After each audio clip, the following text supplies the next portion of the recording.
काही केलं नाही तरी खांदेपालट अटळ एकनाथ शिंदे यांचे 4 मंत्र्यांच्या कामगिरीवर नाराज असल्याची माहिती। सिद्धिविनायक मंदिरातील कथित देणगी घोटाळ्याच्या चौकशीचे एकनाथ शिंदेंचे आदेश। 5 वर्षातल्या सर्व देणग्यांचा होणार ऑडिट।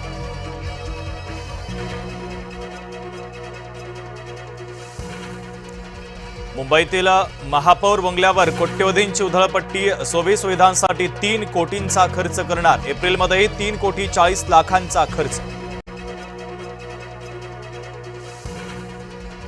नाशिकमधील खड्ड्यांवरून मुख्यमंत्री आक्रमक। मुख्यमंत्र्यांच्या उपस्थितीमध्ये मुंबईत 7 ऑगस्टला बैठक। सर्व यंत्रणांच्या प्रमुखांना उपस्थित राहण्याचे आदेश। नाशिकमध्ये खड्ड्यामुळे पुन्हा भीषण अपघात। दोघे गंभीर जखमी। 8 ते 10 टाके पडले।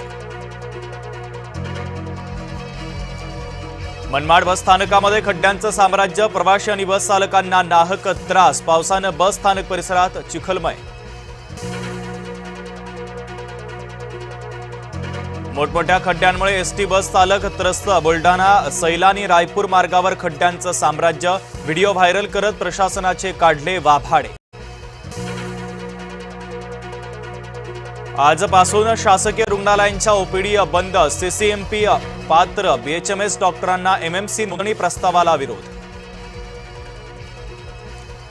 जायकवाडी धरणातून गोदावरी नदीपात्रामध्ये पाण्याचा विसर्ग वाढवला। नदीपात्रामध्ये 28,134 क्युसेक वेगाने पाण्याचा विसर्ग होणार। नदीकाठच्या गावांना सतर्कतेचा इशारा। मान्सूनसाठी आणखीन एक खुशखबर। हिंदी महासागरात आयओडी सक्रिय होण्याची चिन्ह। तर चांगल्या पावसाची देखील शक्यता। पिंपरी चिंचवड सांगवी परिसरात पाण्याचं पाणी पुरवठा करणारी पाईपलाईन फुटली। सांगवीत पाण्याचा अनियमित पुरवठा होण्याची शक्यता। सिंधुदुर्गातील दोडामार्ग तालुक्याला मुसळधार पावसानं झोडपलं। तिलारी नदीकाठावरील अनेक गावांचा संपर्क तुटला। धरणातून पाणी सोडल्यानं नदी दुथडी भरून वाहते।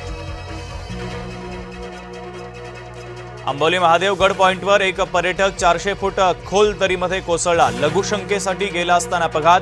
शोध मोहीम सुरू।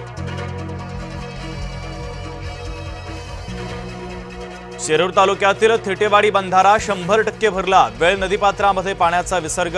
मनमोहक दृश्य पाहण्यासाठी गर्दी।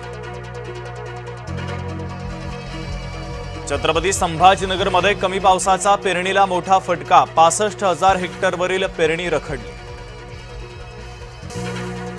चाकण एमआयडीसी मधील रस्त्यांची दुरावस्था। वर्षभरात 399 जणांचा अपघातात बळी। अनेक ठिकाणी खड्ड्यात पाणीच पाणी।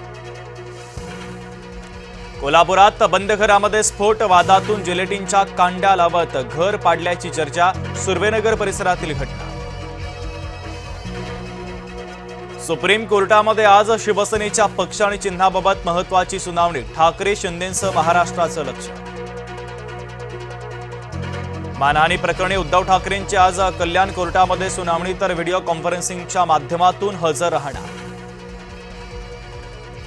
सीजेबीच्या कोर कमिटीची छत्रपती संभाजीनगरमध्ये 2 दिवसीय बैठक। आंदोलनाची पुढची रणनीती ठरणार।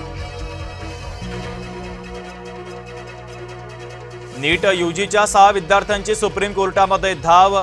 ओएमआर उत्तरपत्रिकांमध्ये तफावत असल्याचा विद्यार्थ्यांचा आरोप।